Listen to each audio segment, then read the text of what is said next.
welcome to the College Football Bros. I'm Michael Newman. I'm Ryan Newman. And I'm Trey Newman.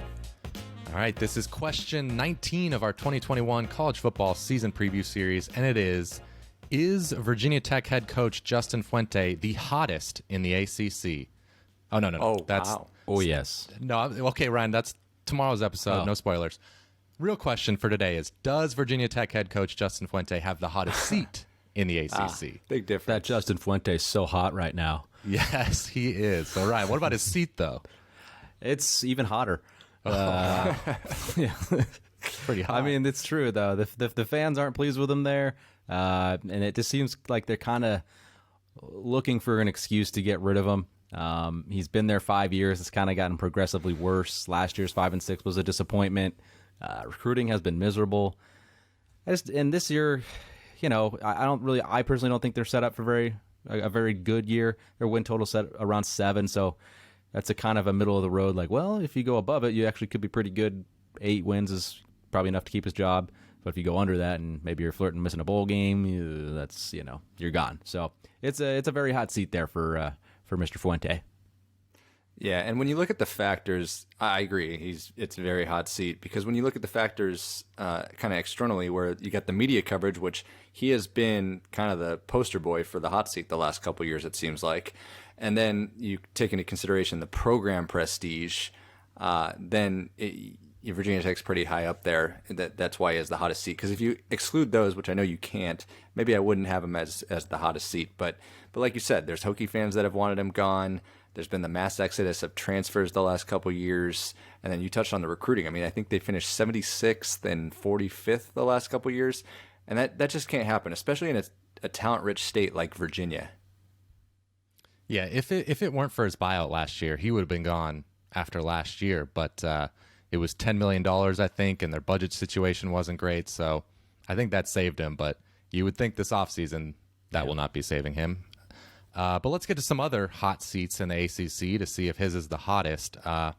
We'll start out with Dino Babers at Syracuse, and he's been there 5 seasons, and there's one outlier season there in the middle. They went 10-3 in 2018 with Eric Dungy, finished 15th in the country. It was a great year, but before that, 4-8, and after that, 5-7, 1-10 last year. So the goodwill from that season is gone, and you would think if they win 3 or 4 games like their season win total projects, then he's probably going to get fired. Now, a buyout for him is what could save him. This past offseason, it was a $17 million buyout, so there was no way they were paying that. So you would think even after this year, I mean, I don't know the details, but you would think it'd be still pretty high. So we'll see if that can save him. Yeah, I mean, he's got to go over the win total. I mean, the win total is 3. Like, if you go under that, I don't know if the buyout can help you even at that point. Maybe not. Like, it's going to be pretty bad. Yeah, it's hard to imagine him. I mean, that's the only thing. Because, I mean, 4 horrible years, 1 good year, that's just nobody really. It's just a complete outlier. So, I mean, he's got it's neck and neck with him and so far with him and Fuente. Who else we got, though? Mm-hmm. We got David Cutcliffe, and Cutcliffe. He's been so great at Duke. His 13 years, 6 bowl games, had them ranked a few times, but unfortunately to me, it just kind of seems like it's run its course. And if I were a Duke fan, I'd be maybe looking to find an up and comer. They had 5 wins a couple years ago. They went 2-9 last year, and this year doesn't look too promising. The one positive thing helping him, though, in terms of this year is they have a very, very, very soft non-conference schedule. The toughest games they have are Kansas and Northwestern. So if they can squeak out some wins before ACC play, he might do enough to kind of salvage that.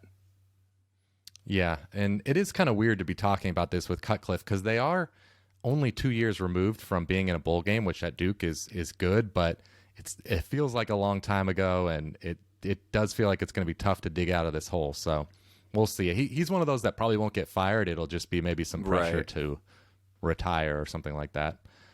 All right. Next hot seat we've got here is Scott Satterfield. And, he flirted with the South Carolina job and didn't handle it well in the media afterwards. So had to write an apology letter to season ticket holders. That is never great.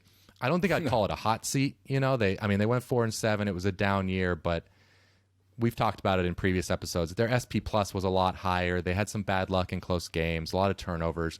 You could see that turning around. But if they don't bounce back this year, then it does become a hot seat.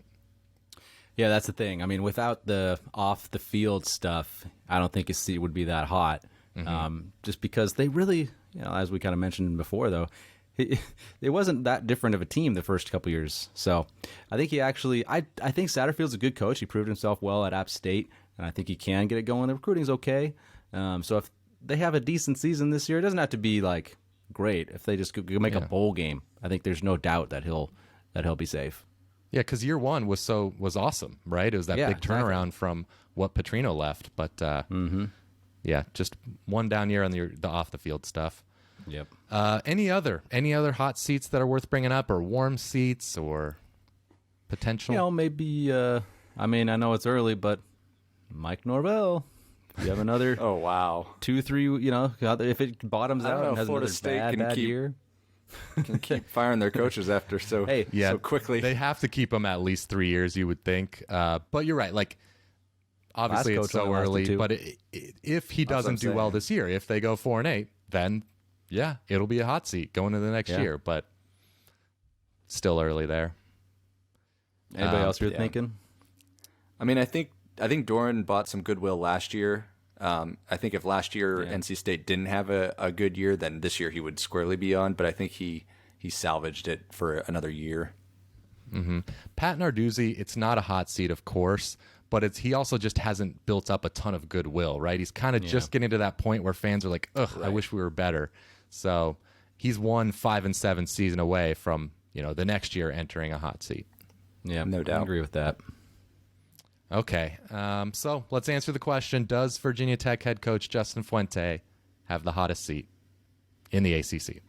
Yeah, I mean, I mentioned earlier, without those kind of external factors of program prestige or media coverage, I would not have him as the hottest seat because I think he is a good coach. But given that I can't ignore the overall context of the situation, he does have the hottest seat. He cannot at all afford a below average year. The Hokies program just doesn't deserve to be fighting for bowl eligibility, and they should be pulling in top 40 recruiting classes in their sleep. Yeah, I agree. I think he's got the hottest seat.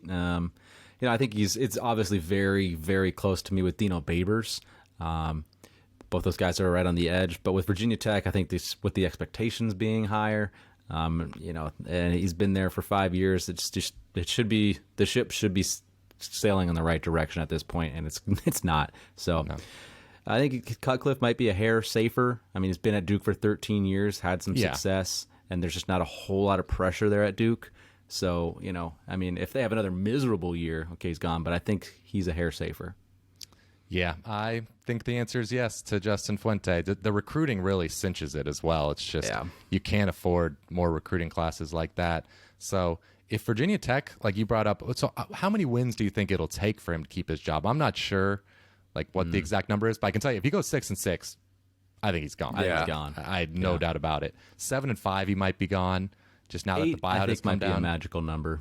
8, you think maybe we'll keep him? But it's one of those things where it's like, what do the 4 losses look like? If they're losing by 25 and they lose a game where they're a 20-point favorite, But the recruiting class, if it's not looking good, then it's hard to say a number because they might just be set on getting rid of him and just need that buyout to go down. But we'll see.